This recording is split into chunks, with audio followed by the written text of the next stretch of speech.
What's up guys, so I recently just hit top 500 PRED while only solo queuing this week. And to celebrate, I want to give everybody 6 tips that I used to get me there.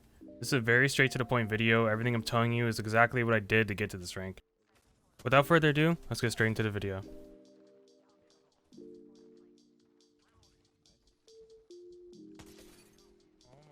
Alright, so tip number 1 is controlling the pace of fights. What I mean by this is when you are fighting as a solo queue player, you cannot expect your teammates to put out nearly as much damage as you will. If you play in the back of your team every time you fight, your teammates are going to insta-die or just not do enough damage. What you need to do is be proactive when you fight. You need to be looking for isolated 1v1s as soon as you see a team pull up on you. And you have to remember, just because you kill one person doesn't mean you should feed into the next person. When you take a fight as a solo queue player, there is going to be a lot of times where every fight is a 3v1. Where you get a knock, you reset, get another knock, then you kill the third guy. You have to play your life and be aggressive at the same time. It's a nice balance of both. That's how you start gaining a lot of RP.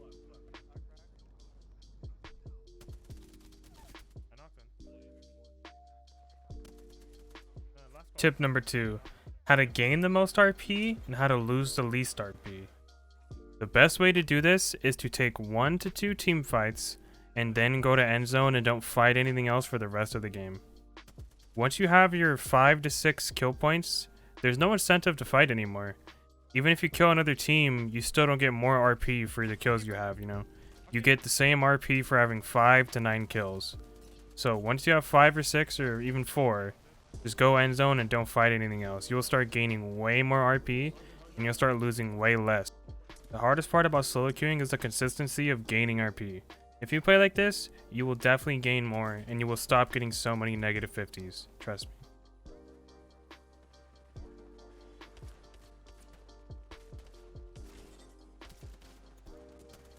Tip number 3. Where to land and why I land there.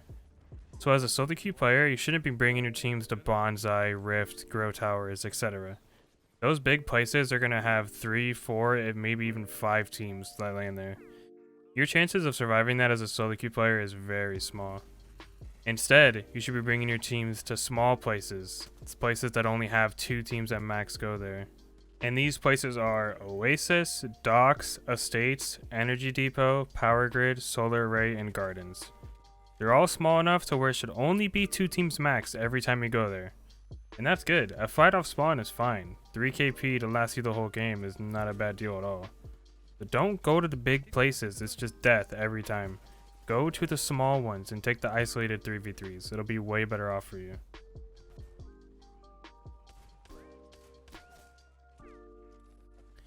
Tip number 4. Best gun / characters in this meta.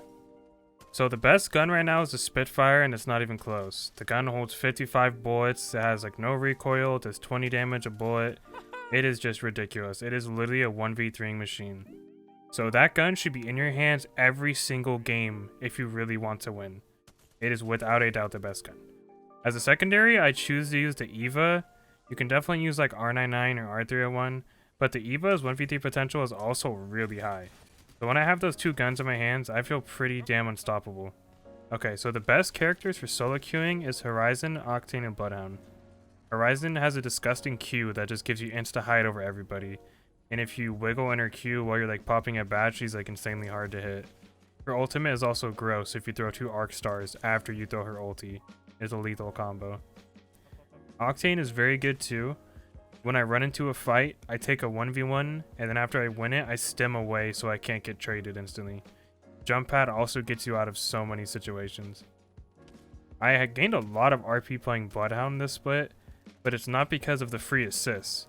I actually like playing Bloodhound because when I scan, it enables my team to fight. Without Bloodhound, my teammates seem really lost because they're just hard stuck diamond players. But when I scan on Bloodhound, they seem way more aware because they have wall hacks, you know.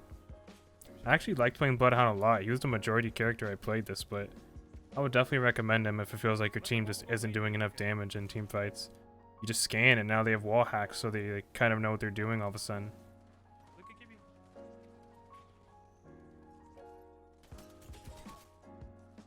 Tip number 5. How to win the game. When I was in diamond rank solo queuing, I saw not only my team, but other teams I was fighting would consistently throw their games to get a second or a third place. It is so important to get those wins with maximum kill points. The RP gains are way higher when you get first. When you are looking for a spot, you should be thinking, is this spot going to make me win the game, or am I going to end up getting jumped on by every team? Try and critically think about where you should be putting your team at all times. If it doesn't seem like a good idea, then don't put your team there. Those decisions will be the difference between 4th place and 1st place in your ranked games.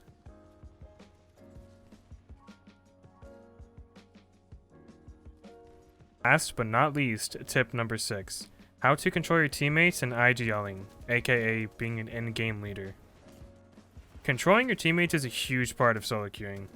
If you never use your in-game mic, your teammates will probably run around and just throw their life willy-nilly all the time. It is so crucial to tell your teammates where to go, what to fight, and what to do. These guys probably don't know what they're doing. You're probably going to be the smartest person on your team every time you play ranked. You should be directing these guys and telling them what to fight. Oh, push up now, wait, fall back, fall back. These type of comms will make such a big difference. There is no way you can gain RP by just sitting there with no mic on. Turn your mic on, be active with your team, communicate, coordinate with them, see where they want to go. Those type of things will make you gain so much more RP. Alright, well that'll do for this video today.